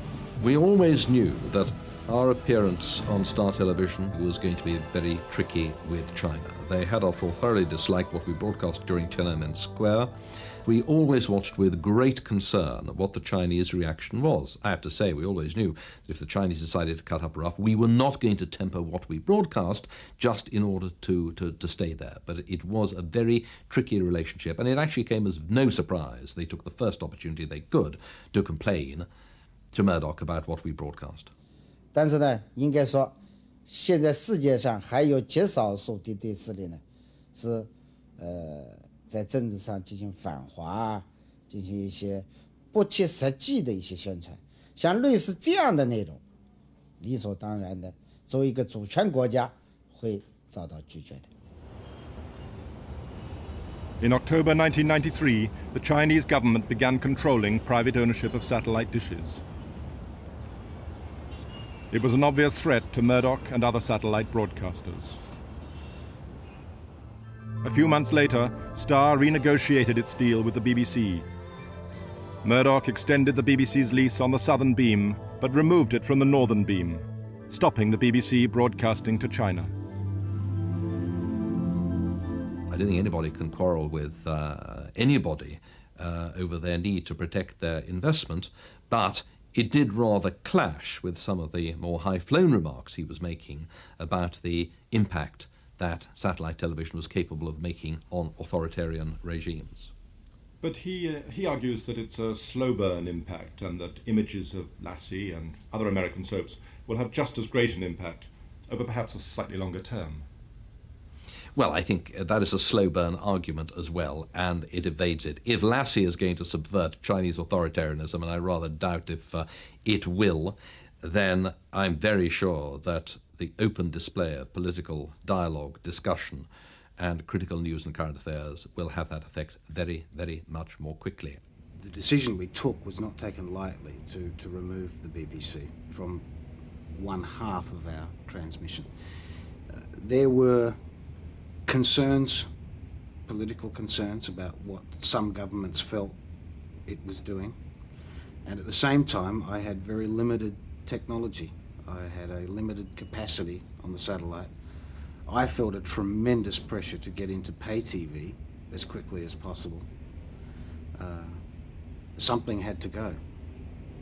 We weren't prepared to give up sport, entertainment, or Chinese language film programming, but something had to go. So we decided to remove the BBC from one half of our transmission and replace it with a pay movie channel. And we have no regrets about that decision. We believe it was absolutely right. It suited very important business imperatives. But it also suited a political imperative, didn't it? Well, that in itself is part of our business responsibility. We can't deny the fact that we have to be sensitive to the concerns of government. Yes, of course it played a part in the decision. The Chinese government has been using their controlling power to make foreign media to make compromises. In the case of Star Television, Murdoch is one of the most explicit examples. He dropped BBC television news in order to appease Beijing. The same pressure exists for other satellite service providers. In the case of CNN, Ted Turner would have to face the same problem. And others, satellite operators from Hong Kong, like CTN, Chinese Television Network, is being tested. They have to decide what they're going to do with programs that bears ideological content. If you want to get into the huge potential of the China market, then they have to consider whether they should make compromises or not. The BBC hopes to come back on another satellite. Meanwhile, the Chinese government is investing in a massive cabling program. This offers them both control and big profits. The major concerns that the Chinese government has is that the proliferation of satellite television will mean that they cannot control either the content of the programming that's reaching the people, and in addition that they're going to lose control over what seem to be, particularly in the future, a very lucrative industry, i.e. the broadcasting and cable industries. 有线电视啊，是我们无线电视的这个跟无线电视一样，也是一个大众的传播媒介，是吧？它是我们政府的一个舆论工具，也是我们政府和人民联络的一个桥梁。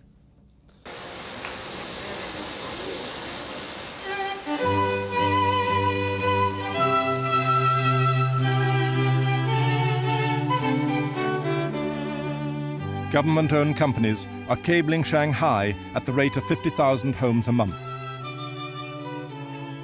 Soon, half the 13 million people in Shanghai will have cable TV. 上海有些地方，国内肯定是最大的。据阿拉所晓得的呢，那个国际高头应该也是最大的。就网的容量来讲是最大的。居民据阿拉晓得，居民侪老喜欢装的。以上只是就讲。 包括就讲有桩范围，进装好范围，有桩居民漏脱装的，伊拉也老希望装，因为寂寞比较。But cabling is only possible in the cities. The government accepts it is impossible in rural China, where 2/3 of the people live. In the rural areas of China, the government has decided that English language fluency is so low, and they're not really too concerned about people coming home at night to boogie to MTV. They figure after a long day in the fields, the Chinese peasants are not going to be wanting to do that. And in addition, it's going to be too costly to try and set up these systems in the countryside. So satellites are still accepted in the rural areas. In the more volatile urban areas, Chinese language programs are what the government really fears from satellite. Cabling allows it to censor all programs before they are fed into people's homes. The mechanism at the moment for choosing programs which go into China is that the programs are sent to a central office in Beijing, and they are looked at and approved. And if they're approved, then they can go on to the market in China. They can then be offered to cable systems. The only three major guidelines are on sex, violence and politics. And they're not onerous, but there are certain sensitivity about certain areas. But it's quite easy to avoid any problems in that. Hello, I'm Fei Fei.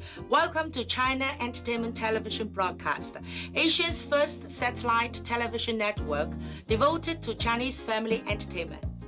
CETV will have wide appeal to the region's large and affluent Mandarin-speaking audience. Our programming philosophy is no sex, no violence, and no news. And our vision is to enrich the lives of viewers with good quality, wholesome family entertainment. CETV was recently launched in Hong Kong, the hub of the Asian satellite business.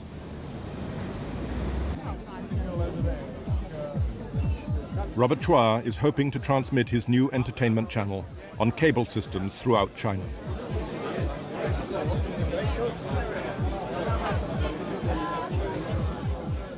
Today, China's richer provinces are increasingly autonomous. Many make their own decisions about what programs to transmit. So Chua invited Chinese provincial television officials to his launch party. We have from Shanghai, the president of Shanghai TV, Mr. Shen Chongxing.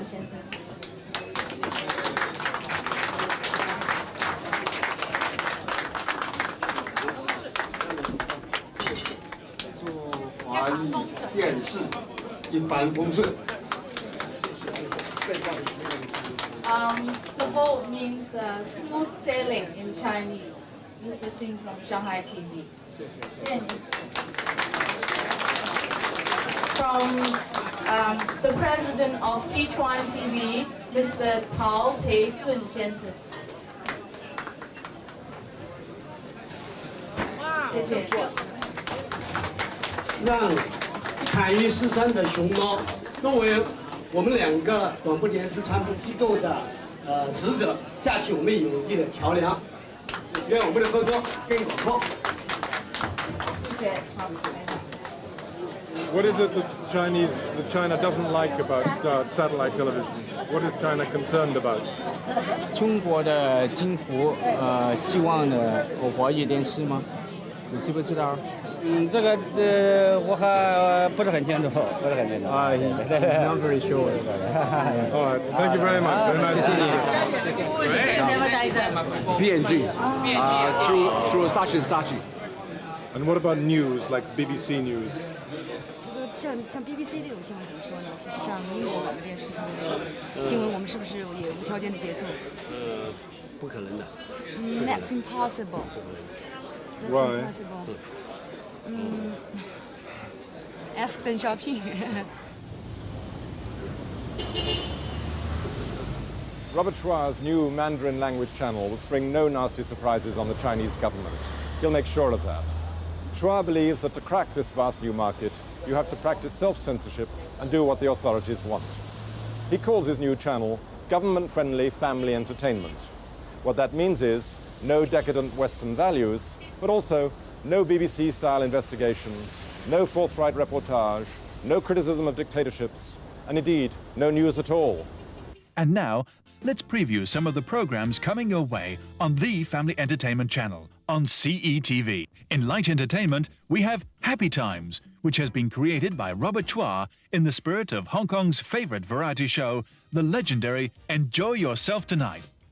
If a huge and catastrophic event like Tiananmen Square happened, which was not being reported properly in China itself, would your station ignore it?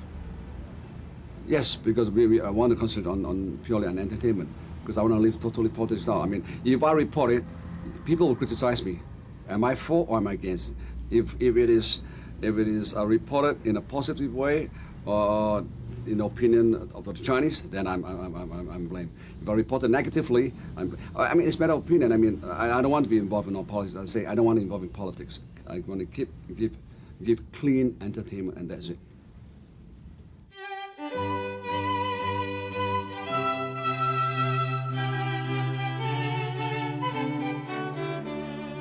For the time being, entertainment is prevailing over news in China. But the quick march of technology will almost certainly defeat the government's attempts to control satellite television. The Chinese are effectively trying to buy themselves time. They're trying to ban dishes to give them time to get cable built so that they can then get the programming there so that people don't turn to dishes at all. They realise that a ban against dishes can only be a short-term thing, because soon dishes will be the size of 50p pieces, and it'll be impossible to stop households from having them.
You have everything here, everything.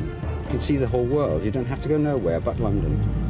Go down Piccadilly, you meet the whole world coming down at you. You don't have to go nowhere. Everything's here. Got culture, except one thing, you haven't got a good porn channel.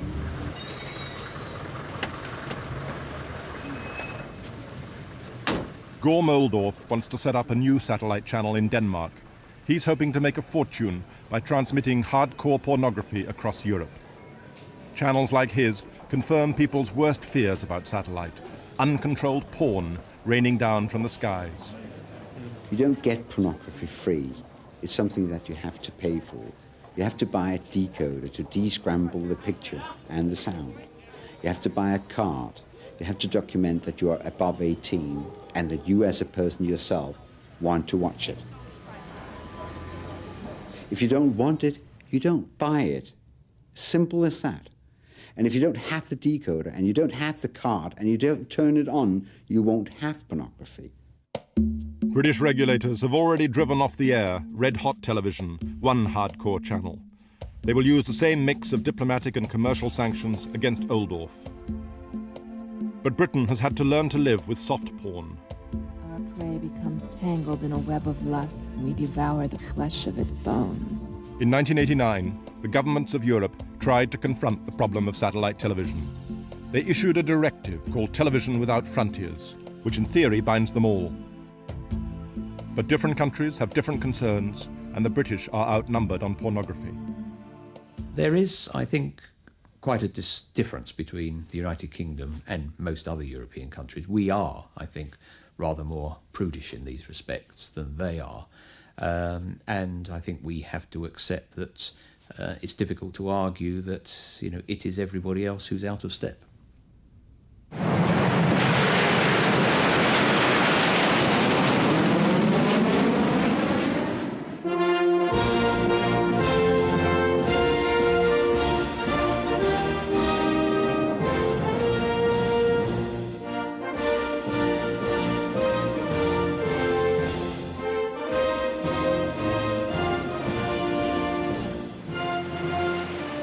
Here in France, satellite issues are taken very seriously. But it's not pornography that excites the regulators, it's the American cultural invasion. To the French, satellite channels broadcasting non-stop Hollywood movies and cartoons are an intrusion threatening national identity.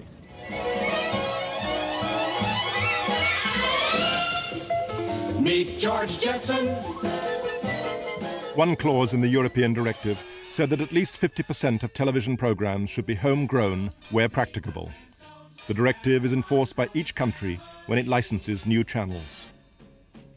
The French accuse the British of allowing satellite channels carrying too much American material to transmit from Britain. I mean, as long as you are a member of the European Union, as long as you accepted and signed the European directive, and that you agreed on making sure that all programs coming from your country would fulfill the directive, then everybody trusts you. And it happens that coming from Great Britain, there are certain programs which are not, which are allowed not to fulfill the directive, not respect the directive. This is the problem. Now, we are certainly trying in this country to apply what the directive says, but against the background of the practicability test. Now, what that means, for example, in relation to some channels, like a film channel, for example, is that most movies, the movies that British viewers want to see, come from Hollywood. And there is very little way in which you can insist that a channel of that kind should have a majority of British or other European content. Last year, French actors and directors flew to Strasbourg. They wanted the European Commission to restrict further the amount of American programming being broadcast over Europe. Nous, ce qu'on refuse, c'est ce que nous offrent les Américains. C'est un accord où on nous met dans des réserves. En fait, ils veulent nous traiter comme ils ont traité les peaux rouges. My worst dream was to have to choose between one American image and another American image.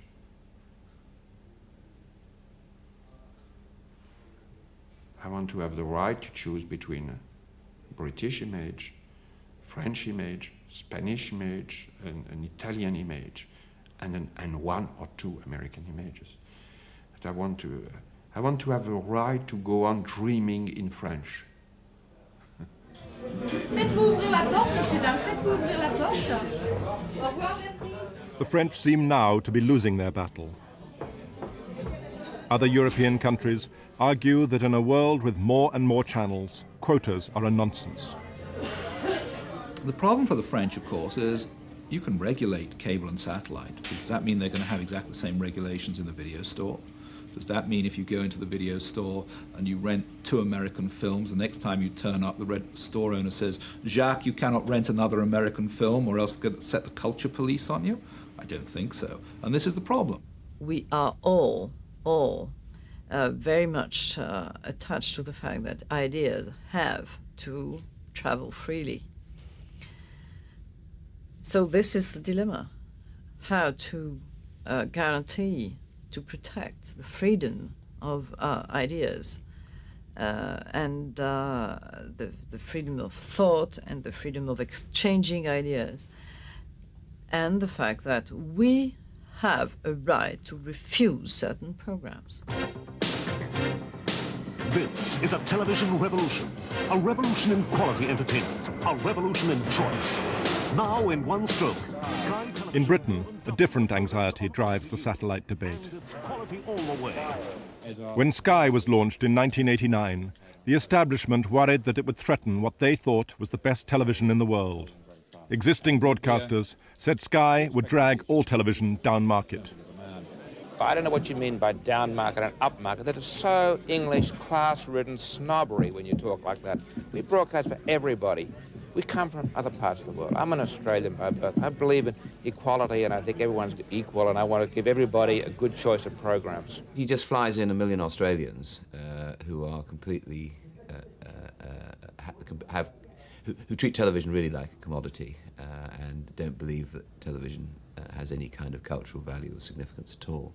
And that is against the tradition of British broadcasting, what British viewers, by and large, expect to be able to get, not necessarily from satellite, but expect to be able to get somewhere on their television. There is a risk if you simply let the market rip. It's perfectly clear that you are going to have a breadth of choice in some respects, but a narrowing of choice in others. And I think there is a real issue for the world and for national governments. There are public policy issues here, and by and large I think we've got the answer right in Britain, and that other countries in the world probably haven't got the answer right. And the answer has to be that you've got to have some significant public investment in Britain, that's via the licence fee, in ensuring that you have got a well-funded broadcasting service in radio and television, which is trying to protect your national culture, provide your service of education, ensure that you have an intelligent and civilised national debate.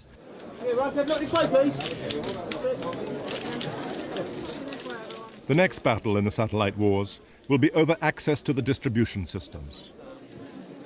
I'm going to have a real argument with you one of these days about this. If you don't listen to me, do what I want, then, you know, it's going to be your fault, not my fault, if it doesn't work. Sure.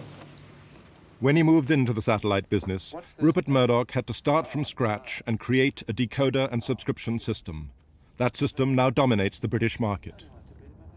If you and I want to go out and start a satellite station based on a subscription rather than advertising, we have to go to him to get the decoding equipment, the smart card system and so on. So he has an absolute monopoly of that business because people at home don't want another box. And he's made that investment, but he has a monopoly. He controls the railway lines. But not for long. The next broadcasting revolution, digital television, is just around the corner. It will demand a new kind of decoder or black box, so the Murdoch system will be obsolete. The first thing to remember about digital is everyone starts from scratch. There is not a single digital box in the marketplace. So nobody has an advantage. If anyone wants to do a Murdoch in digital, out they go and do it. Just put several billion pounds on the table. These new technologies will offer considerable economic power to some, and there's going to be a very big fight indeed to control the gateway into the home. And there is a risk that individuals or single institutions will have a monopoly power over the control of that gateway into the home. Now is the time to ensure that doesn't happen. Broadcasters all agree open access to the gateway must be protected, but they disagree over how to do it. With hundreds of new channels, guaranteed freedom of access may be the most significant regulation of the new digital age.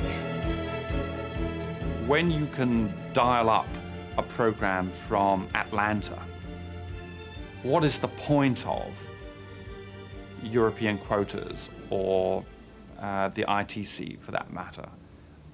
Once the consumer is able to plug into a worldwide network of programming available down telephone lines, the old concept of regulation is going to look more and more anachronistic. If you actually have 500 or 600 channels, which with digital compression is perfectly possible, then you cease to have television as one has known it, which is essentially a monolithic entity. You actually have moved into the publishing world.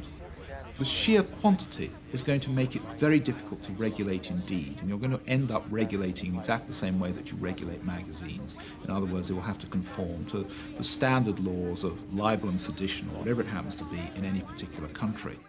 So the whole of the new technology is basically libertarian? Yes. And do you welcome that? I do, yes. I think that, as I've made clear, we are moving away from a world where a handful of people in Britain, extremely well motivated people, like yourselves, like me, spent their lives trying to supply as rich a mix of services to the public as possible, and did a pretty good job, I think, in that, to a world where there can be a much more direct relationship between individual viewers and listeners and those who would like to supply programs and other services to them.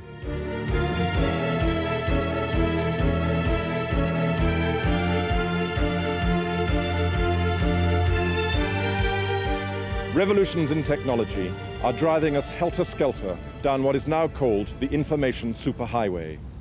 The fusion of satellite, cable, television and computers is creating a global culture beyond national control.